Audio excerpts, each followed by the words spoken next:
Very good evening जी students. Class 10th में first chapter जैसा कि हम पढ़ रहे थे पूरा हो चुका हमारा। आज हम जो हमारा नया टॉपिक है वो जेनेटिक्स है, ठीक है।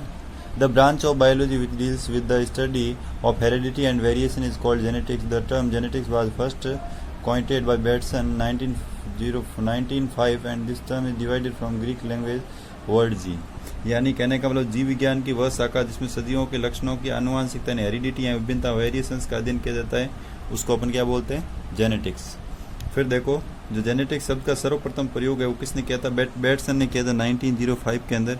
फिर देखो during the process of sexual reproduction various characters are transmitted from generation to generation by gametes. These characters are known as hereditary characters. The transmission of hereditary characters from parental generation to offspring is called as heredity। अब देखो heredity क्या होती है। देखो सदियों में लैंगिक जनन की क्रिया के समय युग्मकों द्वारा विभिन्न लक्षणों का पीढ़ी दर पीढ़ी संचरण होता है। कहने का मतलब अपने जो सदियों में लैंगिक जनन होता है उसके द्वारा क्या होता है, जो उनके गुण होते हैं ना, उनको जीनों का एक पीढ़ी से दूसरी पीढ़ी में संचरण ट्रांसमिशन होता है। इन लक्षणों के आनुवांशिक लक्षण होते हैं, उनको बोलते हैं हेरिडिटी कहते हैं। जो इनके आनुवांशिक लक्षण होते हैं जो एक से दूसरे में ट्रांसफर, जैसे बाप से बेटे में, वो उसको बोलते हैं heredity. The transmission heredity correct from parental generation to offspring called heredity. The term heredity was coined by Spencer 1863 during sexual reproduction. Variations occurs among the individual of the same species due to crossing over during meiosis। लैंगिक जनन के दौरान gene विनिमय होने के कारण एक ही जाति की सजीवों के मध्य परस्पर विभिन्नताएं पाई, यानी इनके बीच में एक ही तरह के जीन विनिमय क्रॉसिंग ओवर होने के कारण इनके अंदर वेरिएशंस पाई जाती है। फिर अगला अपन सबसे पहले जेनेटिक्स का जो जिनको फादर ऑफ जेनेटिक्स कहा जाता है, ग्रेगर जॉन मेंडल, सबसे पहले जेनेटिक्स का अध्ययन इन्होंने किया था। इनके बारे में पढ़ते हैं। ग्रेगर जॉन मेंडल 1822 में बोर्न हुए और 1884 में इनकी डेड हो गई थी। Is called father of genetics. इनको अपन father of genetics because Mendel proposed the laws of inheritance in plants and for the first time. यानी सबसे पहले मेंडल को फादर ऑफ जेनेटिक्स क्यों कहा, सबसे पहले पादपों में जो वंशागति के नियम का प्रतिपादन किसने किया था, मेंडल ने नियम का प्रतिपादन किया था। वो मेंडल का जन्म हुआ 22 जुलाई 1822 को सिलिसॉन विलेज के अंदर हेंजार्ड स्टेट ऑफ ऑस्ट्रिया के हेंजार्ड स्टेट में हुआ था, ऑस्ट्रिया देश कंट्री के।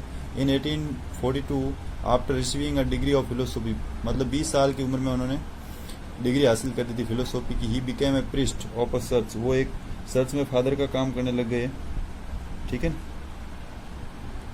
फिर देखो Mendel performed hybridization experiment on garden pea. उन्होंने हाइब्रिडाइजेशन के बहुत सारे प्रयोग किए, किसके अंदर, उनके अंदर किया आपके, जिसको आप बोलते हैं संकरण प्रयोग किए मटर के ऊपर। The findings of these experiments were presented on the form of research paper two the burn society of natural history in 1866।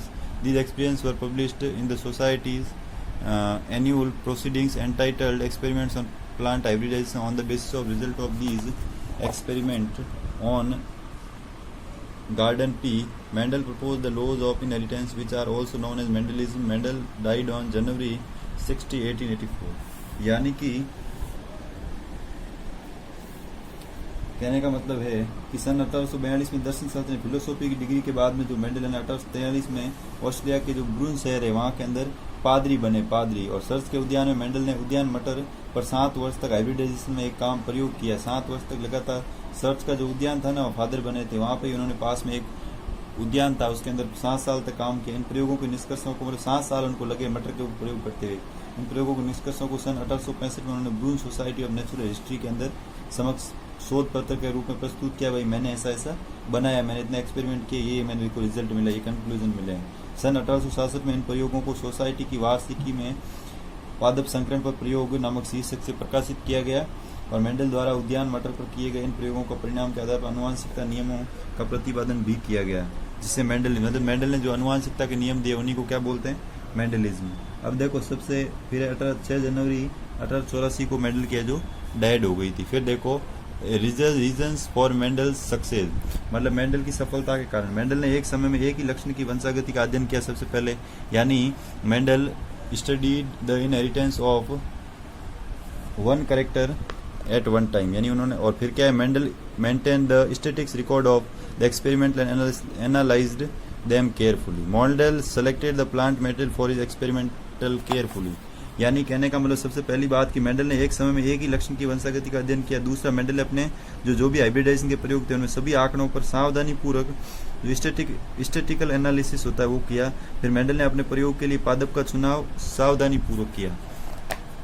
फिर अगला है सिलेक्शन ऑफ प्लांट। मटर के पौधे का उन्होंने चयन क्यों किया? देखो, पहली वजह थी Mendel selected garden pea plant for his experiment because pea plant is annual, therefore it was possible to study many generations in a short duration. It was a very easy to get pure line or homozygous plant by self pollination because of bisexual flowers. Artificial cross pollination can be easily done by emasculation technique. Various contrasting characters are present in pea plant. यानी देखो ध्यान से, Mendel ने एक समय में एक ही लक्षण की वंशागति का अध्ययन किया। मेंडल ने अपने जो हाइब्रिडाइजेशन के प्रयोग थे अब मटर के पादप का चयन, यानी उसने पी प्लांट को क्यों लिया? क्योंकि मेंडल ने अपने प्रयोग के लिए उद्यान मटर का पादप का चयन किया, क्योंकि पहला, एक वर्षीय पादप एन्यूल पादप होने के कारण कम समय में अनेक पीढ़ियों का अध्ययन किया जाना संभव है। अब ऐसे तो मेंडल अगर 5-5 साल वाला पौध ले लेता तो पूरी उम्र उसकी वही निकल जाती, इसलिए उसने क्या किया कि जो एक साल में पौधा बड़ा तो उसी पे प्रयोग करना शुरू किया। जो बाइसेक्सुअल फ्लावर्स थे उनके अंदर क्या सेल्फ पोलिनेशन की और होमोजाइगस पादप यानी शुद्ध वंशानुक्रम प्योर लाइन सरलता, जो बाइसेक्सुअल फ्लावर होने के कारण स्वपरागण के कारण सेल्फ पोलिनेशन के कारण समयुग्मजी पादप अथवा शुद्ध वंशक्रम यानी जो होमोजाइगस और प्योर लाइन सरलता से प्राप्त किया जा सकता था। फिर अगला है विपुंसन यानी इमेस्कुलेशन द्वारा विधि द्वारा कृत्रिम परागण आर्टिफिशियल क्रॉस पोलिनेशन आसानी से किया जा सकता है। इसने क्या किया, जो भी पोलिनेशन जो इजीली हो रहा है उसी को लिया। मटर के पौधे में विभिन्न विप्रयासी लक्षणों के जोड़े पाए जाते हैं, मतलब मटर में पौधे में विभिन्न बहुत सारे अलग अलग लक्षण पाए जाते हैं। आज की सभा में बस इतना ही। अगली सभाएं करेंगे अगली क्लास में। जय हिंद, जय भारत, राधे राधे।